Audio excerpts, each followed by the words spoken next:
Olá, sejam todos bem-vindos a esse nosso encontro de todas as segundas-feiras a respeito de temas sobre a Bíblia, sobre a fé, Jesus Cristo.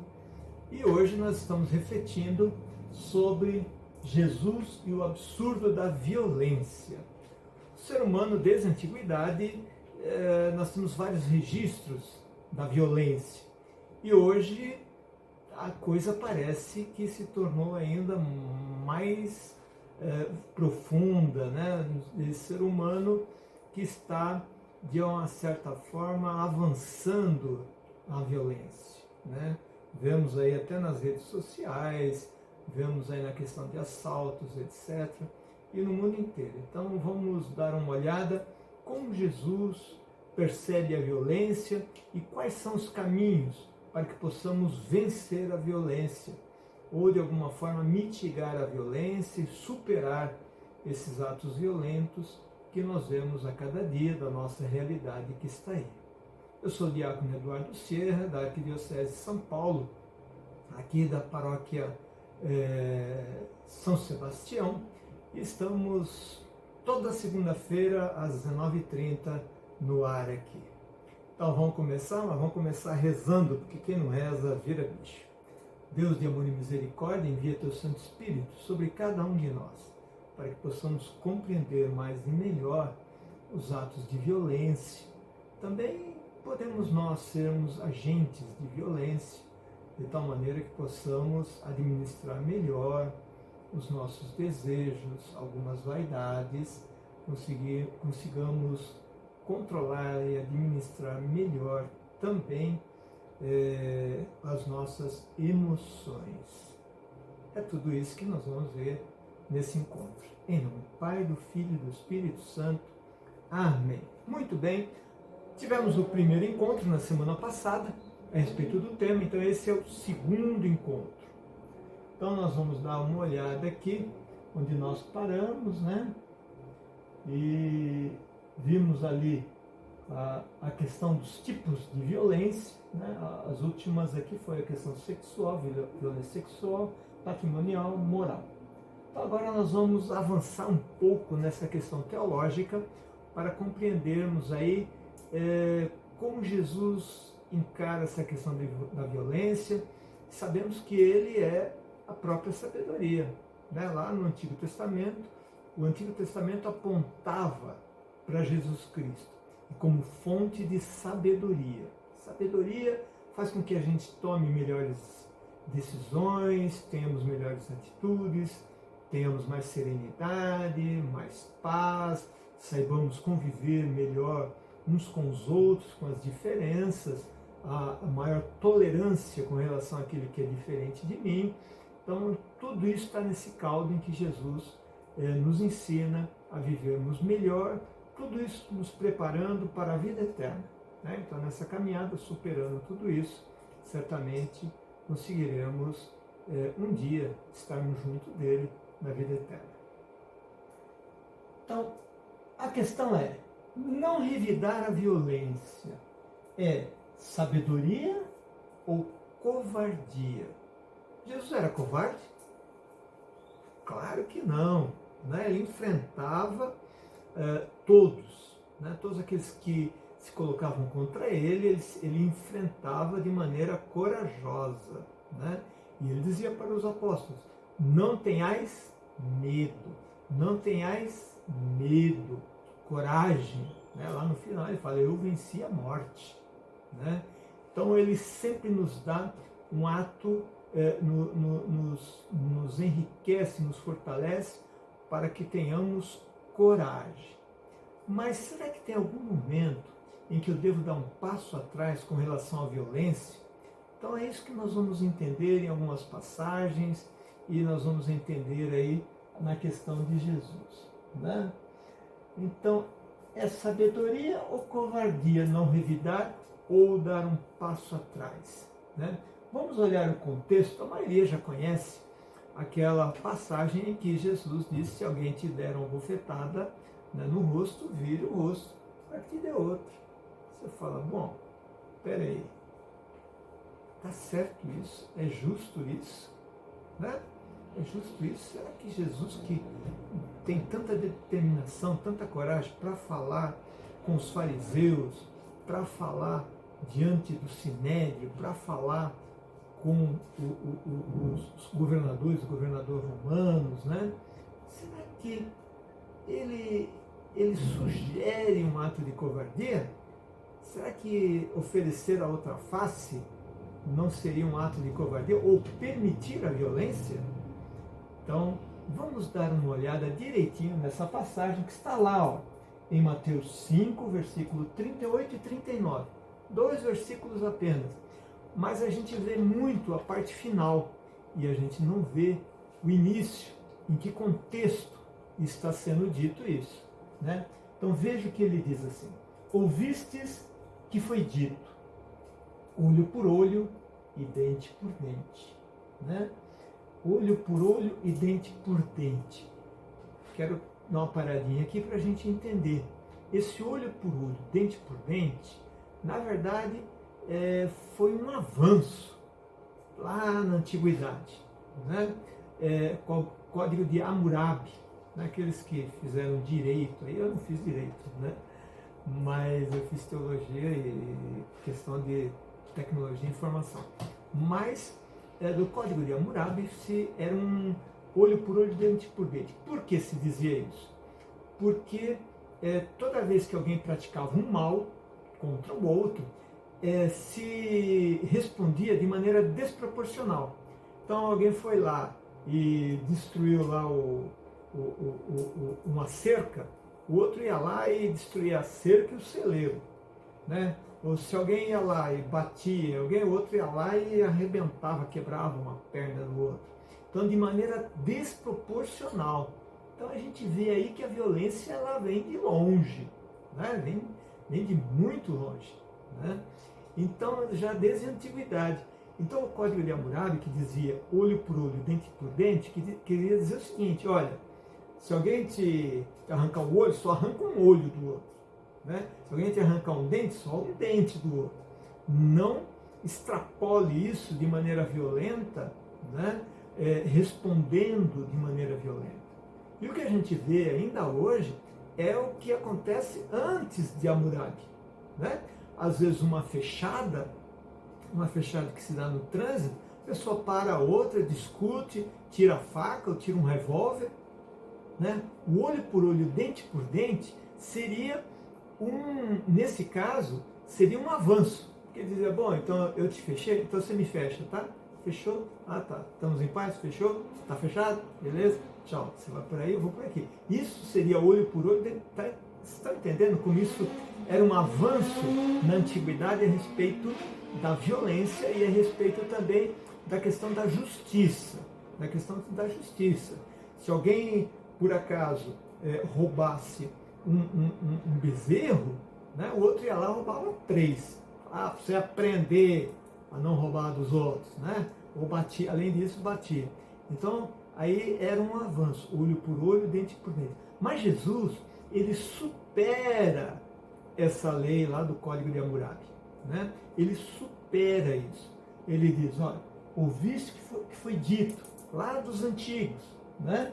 Olho por olho, dente por dente. Ora, eu vos digo, não ofereçais resistência ao violento, né? Ao malvado. Depende do texto que você procurar aqui, da sua Bíblia, você tem algumas traduções, mas quer dizer a mesma coisa, né? O malvado, violento, aquele que agride de uma maneira desproporcional, tá? Então diz assim, olha, eu vos digo, não ofereçais resistência ao violento, pelo contrário, se alguém te bater na face direita, oferece-lhe também a esquerda. O que os nossos especialistas hoje, na questão da segurança, né, que são pessoas que estudam a questão da violência, essas questões, o que eles dizem? Não reaja. Não reaja. Toda vez que você reage, né, a pessoa, o bandido, sei lá quem, o assaltante, né, você reage, muitas vezes ele não tem muita coisa a perder e ele é capaz de te matar, simplesmente porque você reagiu. porque você teve a ousadia de reagir e ele te mata. Então os especialistas hoje falam, olha, se alguém te fizer roubar alguma coisa, te roubar um celular, não vai lá tentar bater no sujeito ou matar o sujeito, ou bater nele, ou derrubar, ou coisa parecida. Porque ele pode estar armado, pode te disparar um tiro, e aí o prejuízo não é de um celular. O prejuízo pode ser que você fique com sequelas, pode ser a sua própria vida, pode ser ter que passar por uma cirurgia, ficar parado, etc, etc. Mas Jesus disse isso há 2000 anos atrás. Né? Esses especialistas aí de segurança, né, se eles olhassem aqui para Jesus, já teriam compreendido isso há muito mais tempo. Né? Há muito mais tempo. Esses são os modernos, né, que a gente ouve por aí. Né? Mas Jesus já dizia isso há mais tempo. Isto é, se você estiver, né, numa ação contra alguém que é extremamente violento, né, não revide, oferece a outra face. Isto é, deixa ele, agrediu, bateu, tal, não revide, deixa ele, vai embora, porque é melhor. Ah, tá, então depois, a partir daí, ele me encontra outra semana, etc, etc. Não, você tem que ir às autoridades, né? Você foi vítima de uma violência, você deve sim se dirigir às autoridades e fazer ali o boletim de ocorrência, registrar ali o ato de violência que você sofreu. Tá certo? Então a primeira coisa que eu queria era tirar esse véu a respeito de Jesus como alguém que permite a violência. Não é isso. Não é isso. Não é isso. Né? Ou alguém que é meio assim, ah, tá, deixa, bateu, ah, deixa. Bateu de novo, deixa. Bateu de novo, deixa. É assim? Não. Então, por exemplo, a gente já falou várias vezes aqui, as mulheres, né, que sofrem aí com violências, né? Então, bateu uma vez, não tem nem que bater a primeira vez, né? Tem que pedir auxílio, tem que ir à delegacia da mulher, tem que ir, né? Senão vai se perpetuar aquela violência contra a mulher de tal maneira que pode acabar de uma maneira, pode acabar muito mal, até com a morte, né? Até com a morte. Então, não é isso, né? Não é isso. Temos que limitar a violência. É claro que não se pode repetir o que a proposta de Jesus para a quebra da cadeia da violência com a não violência é não repetir a violência contra o outro, né? Principalmente se você não está habilitado para isso. Temos aí a polícia militar, polícia civil, etc., que tem experiência em como lidar com isso, são treinados para isso. Nós não. Então, eles procuram ali muitas vezes, né, imobilizar, etc., mas eles têm as técnicas, isso já está há centenas, milhares de anos em desenvolvimento de como fazer para segurar ali a pessoa, como imobilizar, etc, etc. A gente deve buscar, mas a questão é essa, não levar adiante a violência. Se alguém começa a discutir, se alguém começa a xingar, começa a entrar, espera um momento, não vai dar certo essa nossa discussão aqui, não vai levar a nada. Não vai levar a nada. Então, em outro momento, a gente discute, a gente avalia, levanta questionamentos, etc, etc, mas nesse momento não dá para seguir adiante.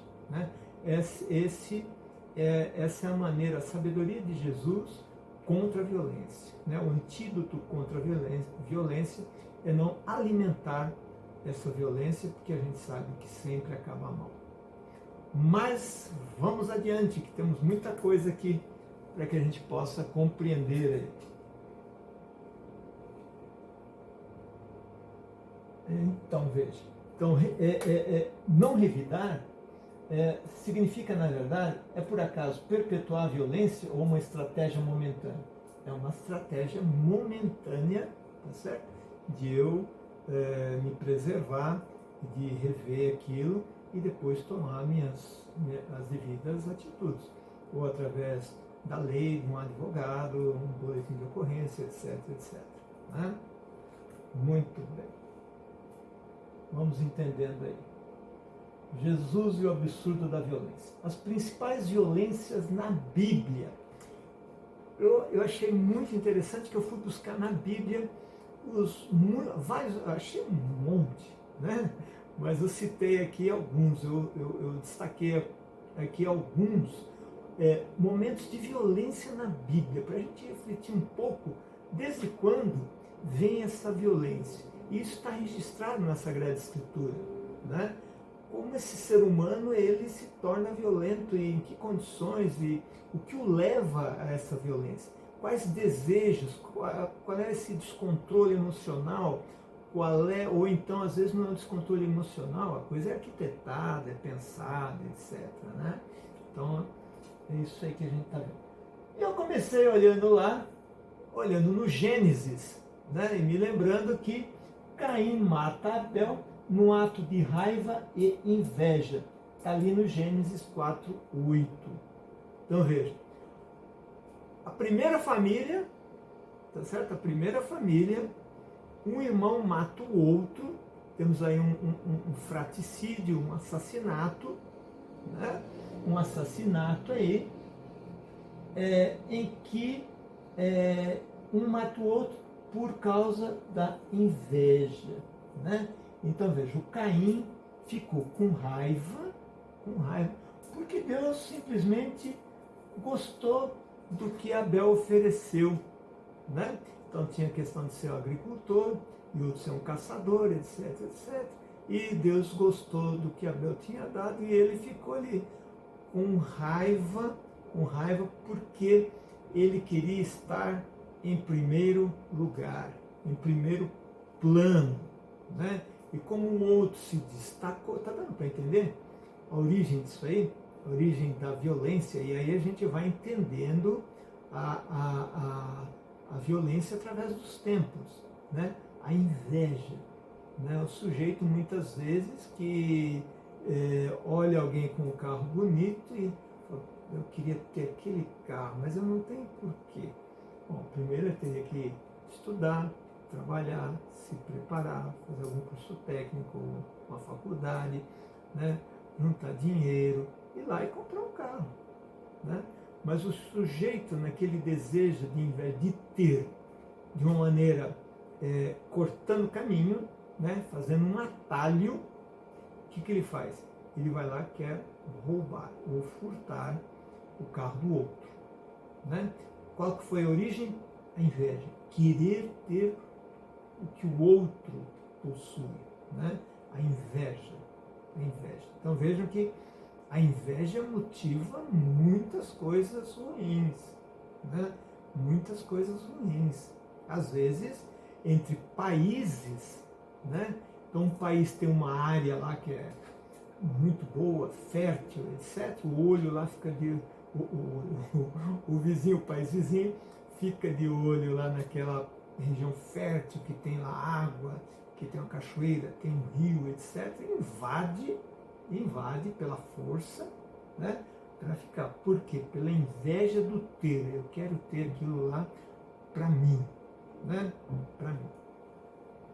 Ó, destruição de Sodoma e Gomorra. Então veja, Sodoma e Gomorra na Bíblia, né? Nós temos ali Ló, né?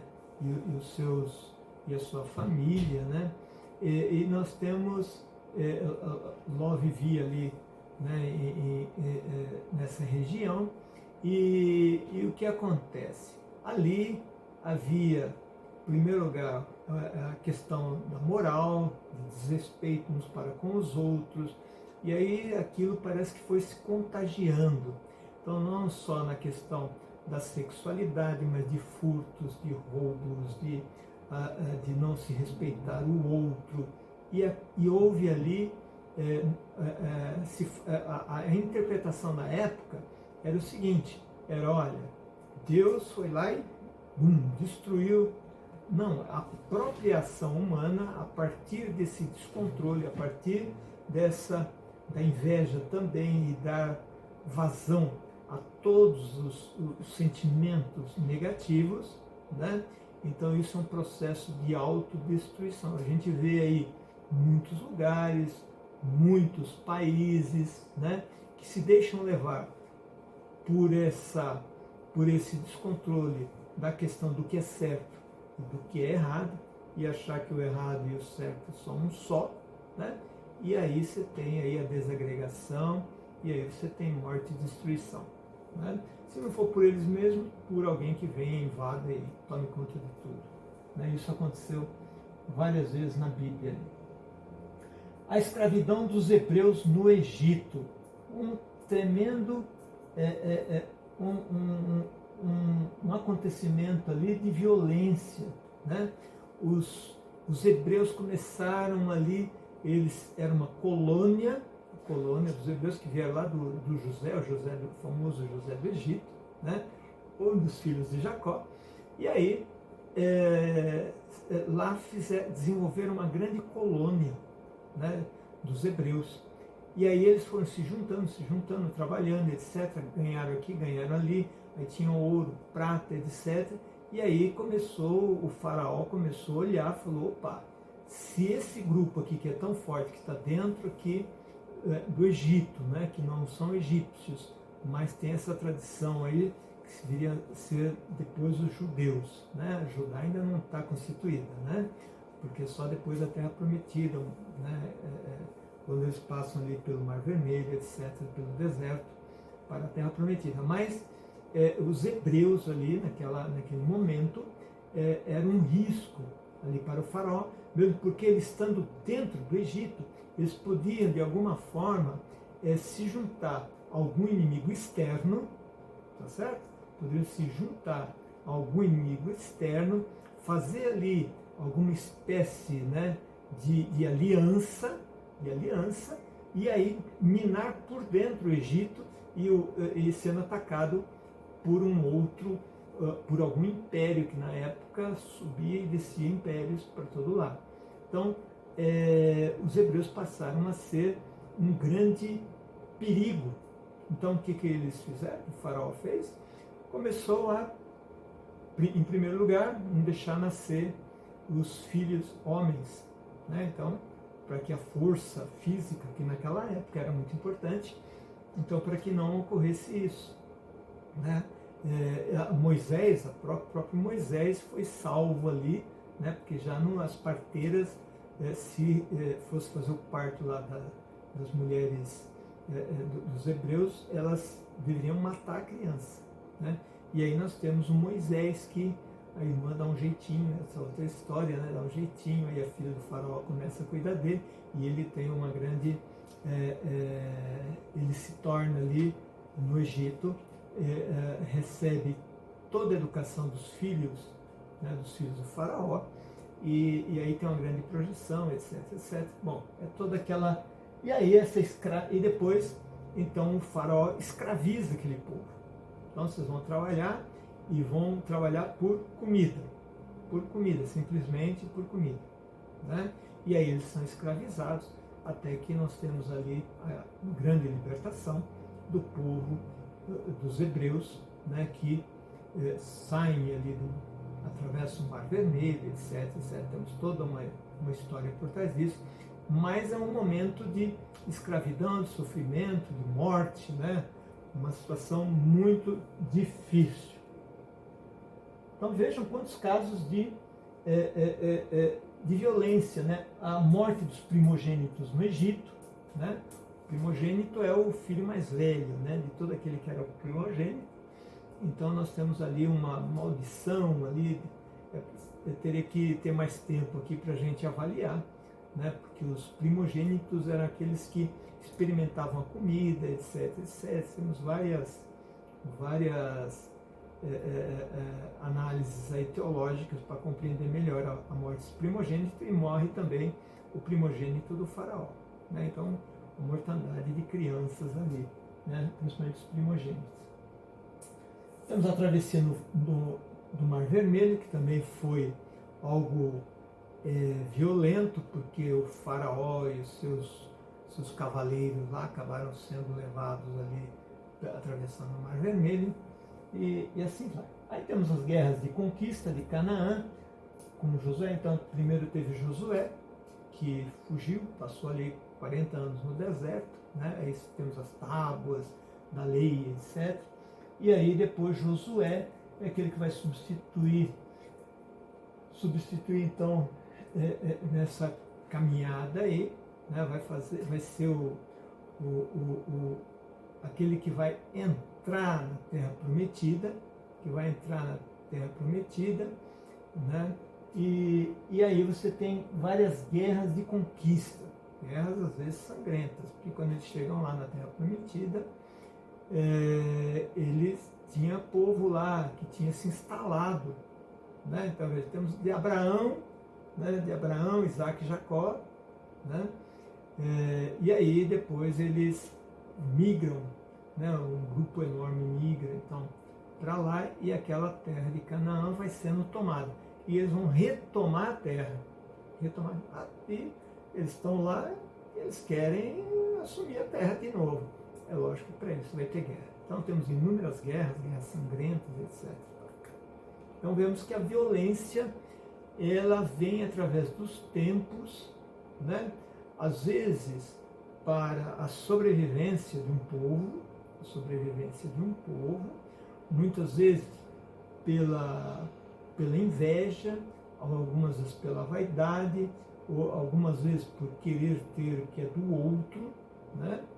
Que também ali nós temos um pouco da questão da inveja, né? E assim vai. Então Moisés acabou morrendo sem entrar na Terra Prometida. Aí nós temos a briga lá de Davi e Golias, né? O Golias era um gigante, né? Era um gigante ali, que temos uma luta ali entre Davi e Golias. Davi ainda era muito jovem, magrinho e tal, né? Mas ele faz ali, né, com uma fonda e uma pedra, né? Ele vai enfrentar o gigante lá, Golias, e o filisteu, e aí ele acerta uma pedra grande na testa, lá na cabeça do Golias, e mata Golias. Então vemos aí que a violência, ela vem presente ali, né? Vem presente, e de uma maneira muito forte entre as nações, entre grupos, né? Aí você fala, mas e lá internamente, não existia violência? Claro que existia. Então a violência está presente desde a antiguidade, né? Desde a antiguidade. Temos a rebelião de Absalão. Então aqui, depois de Davi assume o trono, ele é um grande comandante, depois ele é ungido e se torna o rei de Israel, etc. Ele está lá há quase 30 anos como rei de Israel. E aí tem o Absalão aqui, que era o filho mais velho, que seria o herdeiro. Mas aí ele tem lá um comandante próprio, né? Que ele tinha um grupo ali também dele. E aí o comandante fala, escuta, mas o teu pai já está na hora de se aposentar, né? Por que ele não se aposenta e passa para você, né? E aí você vai vendo ali, né, como o desejo pelo poder vai alimentando de uma certa forma a violência contra o próprio pai, que era Davi, né? E aí o Absalão, ele provoca ali uma rebelião com seu comandante, né? E de tal maneira que Davi foge, pega um destacamento com seu comandante, que era um comandante de muita experiência, né? De muitas guerras, que Davi guerreou com todo mundo ali em volta, viu? Davi, Deus fala, você tem as mãos sujas de sangue, né? Então, ao mesmo tempo que o rei Davi era alguém escolhido, ao mesmo tempo ele abusou. Claro que muitas vezes se arrependeu, pediu perdão, porque ele não estava sendo um bom rei, de acordo com o que já tinha lá de Moisés, dos mandamentos, né? E ele não seguia tão bem assim os mandamentos, né? E aí Absalão, o que acontece? Absalão vai atrás desse exército desse exército, né, de Davi, e aí ficam lá no deserto. Enquanto isso, Davi volta para volta para o palácio. E aí, na luta lá, matam Absalão. O comandante mata Absalão. Fala, olha, ele mata assim, como querendo dizer, ó, não teve jeito, sabe, foi sem querer, né? Mais ou menos, né? O comandante sabia que Absalão tinha, de uma certa maneira, orquestrado aquele desejo de tomar o poder, né? E o comandante, que estava acostumado com essas coisas, vai lá e mata Absalão. Quando volta, fala, olha, seu filho foi morto em batalha. Fazer o quê? Né? E aí, o Davi tem uma grande crise, porque ele tinha dito que para que não matassem seu filho, a questão do pai e dos filhos, né? Que não matassem seu filho, que apenas imobilizasse lá, acabasse com o pequeno exército dele, mas não matasse seu filho. E mataram ele, mataram uma árvore lá e depois penduraram e mataram ele. Então, nós temos essa violência até familiar, de novo, só que agora entre pais e filhos, né? Tivemos entre Caim e Abel, né? E aqui entre pais e filhos. Né? Muito bem. A execução de Elias contra os profetas de Baal, né? Está lá registrado em 1 Reis 18:40, capítulo 18, versículo 40, em que Elias ele enfrenta os profetas, eram cerca de 400 profetas, né? E Elias termina fazendo ali uma prova, né? Junta todos, fala assim, olha, vou fazer o seguinte, ó, tem aqui esse monte de madeira aqui, e vocês rezem para o seu Deus Baal aí, rezem bastante, de tal maneira que ele, o Deus, ponha fogo em toda essa madeira que está aí. Né? E aí eles rezam, fazem orações, súplicas aos céus, e dançam, e etc, etc, etc. E o que aconteceu? É isso aí, nada.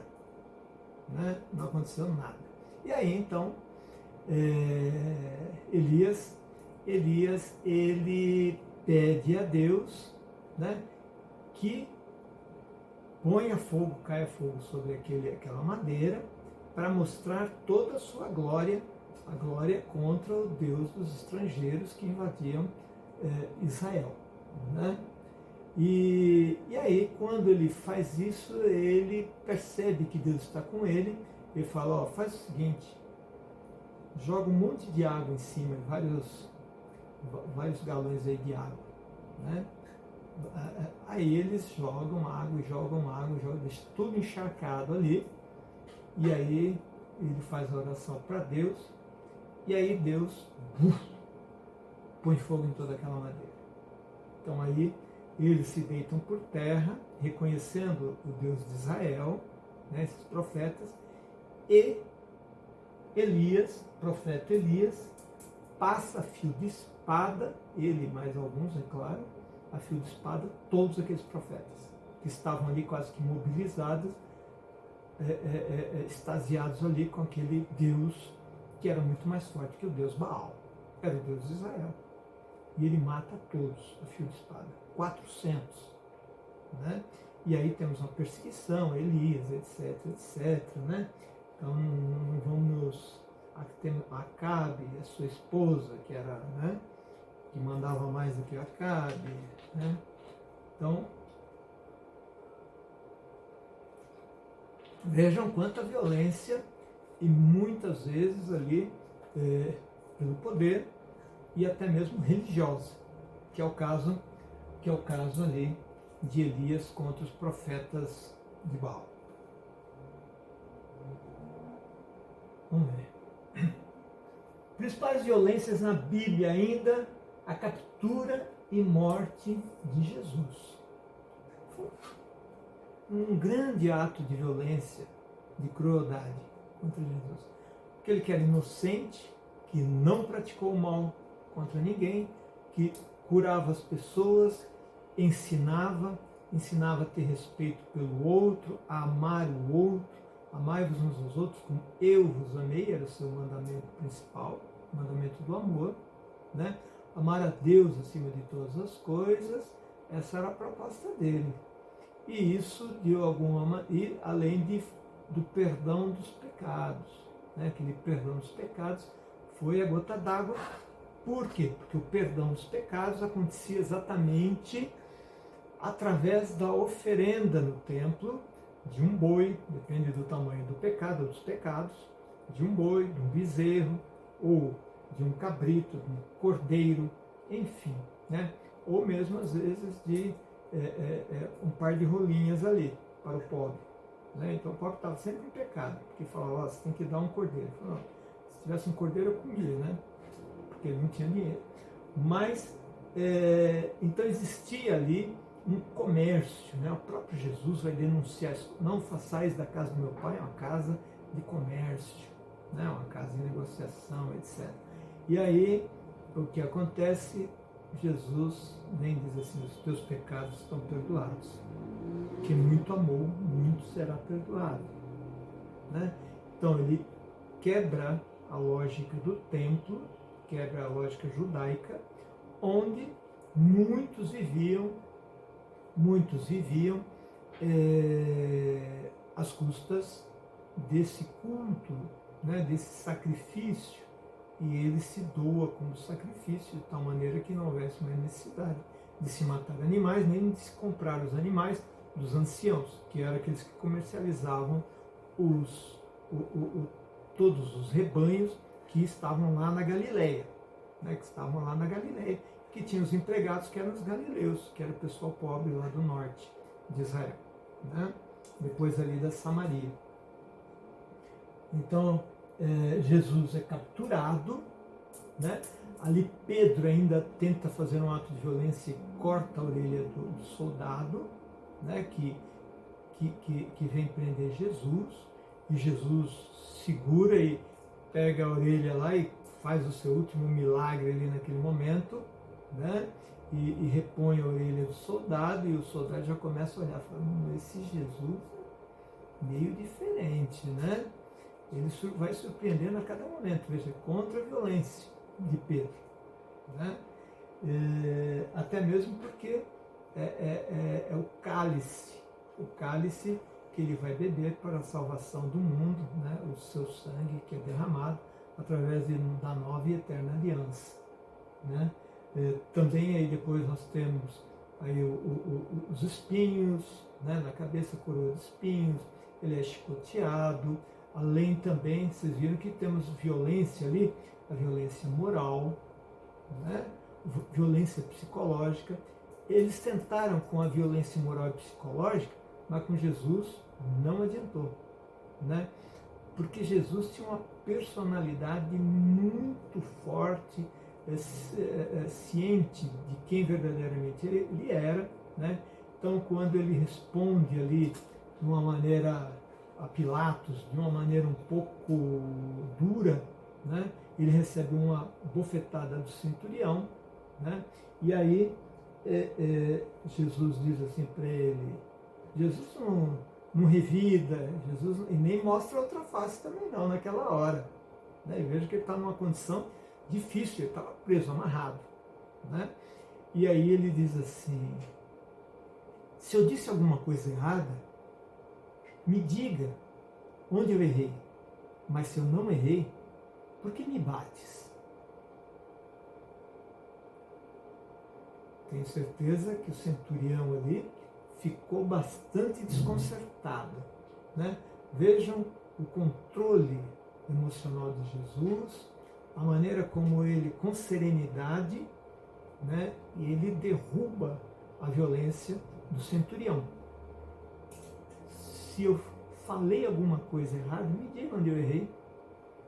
Agora, se eu não falei nada de errado, por que me bates? Né? Colocou o centurião numa situação difícil ali, porque ele tinha usado de uma certa maneira, estava ali para dizer que ele defendia ali o governador, né? Defendia ali o governador, né? Aqueles que estão sempre pertinho ali, né?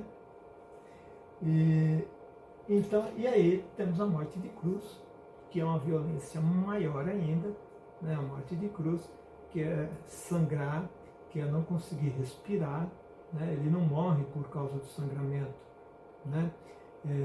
Ele morre, na verdade, porque ele não consegue respirar, porque aquele que é crucificado, ele fica para baixo assim e vai sangrando, e ele tem que levantar um pouco para respirar, porque fecha um pouco ali o pulmão, e aí ele vai tentando respirar, até uma hora que ele não consegue e morre sufocado, né? Essa é a morte de cruz, foi uma morte violenta, né? Uma morte violenta.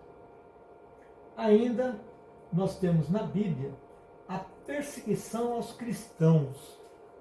Ainda depois eu vou falar quais são os caminhos para a gente vencer a violência. Vencer a violência enquanto pessoa, enquanto grupo, enquanto país. Quais são os caminhos, né? Nós vamos estudar isso aí. Então a perseguição aos cristãos aconteceu logo depois. Jesus ressuscitou verdadeiramente, eles colocaram ali guardas, mas Jesus ressuscitou, para que não tirassem o corpo, etc. Mas Jesus ressuscitou, os guardas saíram correndo, etc. E aí o fato dele ter ressuscitado movimentou muita gente, e ele foi visto por muita gente, mais de 500 pessoas, está lá em Atos dos Apóstolos, viram o ressuscitado.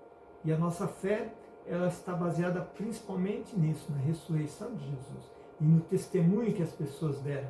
E a partir desse testemunho, as pessoas que viveram a fé a partir de Jesus Cristo, né? Hoje, nós, bem-aventurados, aqueles que não viram, né? Aqueles que não testemunharam, né? Que não mais, que tiveram fé, que acreditaram, aqueles que creram, né? Tomé, ele fala isso a partir de Tomé, quando Tomé quer ver as marcas, né? Bem-aventurados aqueles que não precisaram ver, tiveram fé, mas uma fé a partir da experiência pessoal com Jesus e das relações que tem e de uma vida nova a partir de Jesus, né? Aí nós temos a perseguição aos cristãos, aí se destaca Paulo que o nome dele era Saulo antes, né, que é o nome em grego, em hebraico, Saulo, né, que persegue os cristãos. E aí nós temos o primeiro mártir, né, que era um diácono, né, Estevão. E Estevão, ele tem uma capacidade, uma oratória de tal maneira que ele vai falando que vocês o crucificaram, mas que ele ressuscitou, como está escrito nas Escrituras, etc, etc, etc. E eles não se aguentaram e com pedra apedrejaram e mataram ali Estevão, né? E colocaram as roupas de Estevão aos pés de Saulo, né? Que o nome dele, Paulo em grego, na língua grega é Paulo, e Saulo na língua hebraica, né? Então ali nós temos essa enorme violência, e a partir dessa perseguição aos cristãos foi crescendo o Império Romano. Aí nós temos os leões em Roma, a morte, todos eram levados, e quanto mais gente morria, mais gente se convertia pela coragem daqueles cristãos, pela vida nova que Jesus propõe e que eles tinham experimentado. Eles dizem: posso morrer, mas eu vou morrer em Cristo, e para lá que eu vou estar muito bem. Então, era a fé ferrenha em Jesus Cristo que eles tiveram ali, né? Então, para não deixar muito longo o vídeo, deu para a gente perceber que essa violência está presente no mundo, né? Será que daqui a 100 anos venceremos a violência e não teremos mais violência? Não parece. não parece. Se em 2000 anos, 3000 anos, 3700 anos, tivemos episódios seguidos de violência, agora, será que poderemos mitigar essa violência, diminuir essa violência? Então é isso que nós vamos ver, como é que Jesus propõe isso e como é que os cristãos vivem melhor, convivem melhor e com sabedoria sabem se desvencilhar, sabem de uma certa maneira mitigar, diminuir essa violência contra eles, seguindo Jesus Cristo. Então, não percam no próximo encontro, que nós vamos falar no próximo encontro sobre por que a violência está tão presente no mundo, né? E aí nós vamos analisar isso aqui e quais seriam os caminhos para superar essa violência. Então vamos agradecer a Deus por esse momento, que possamos ser verdadeiramente seguidores de Jesus, não praticando a violência e nos colocando contra a violência em todas as esferas, a violência moral, sexual, a violência psicológica, a violência física, a violência de patrimônio, enfim, todas as violências possíveis. Que Deus nos ajude e proteja, que Ele nos encaminhe no caminho da salvação e que assim possamos colaborar uns com os outros para que esse mundo seja mais agradável e menos violento. Em nome do Pai, do Filho e do Espírito Santo. Amém. Até o próximo encontro, na semana que vem.